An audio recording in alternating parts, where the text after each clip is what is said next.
আপনারা আমার স্বামীকে কেন ধরেছেন? আপনার স্বামী একজন বড় ধরনের স্মাগলার, আপনার সঙ্গে দেখা করতে চেয়েছে, তাই আমরা নিয়ে এসেছি। এই, কি বলবি তাড়াতাড়ি বল, আমাদের হাতে সময় নেই। মা, আমি তোমাকে অনেক আবল তাবল কথা বলেছি, তুমি আমাকে ক্ষমা করে দিও। বাপসি গো, তুমি কেন এই কাজ করতে গেছো? স্যার, এবার আমাকে নিয়ে চলুন।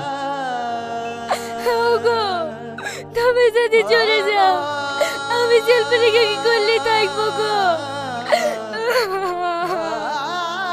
কেন টাকা পয়সা নিয়ে থাকবে?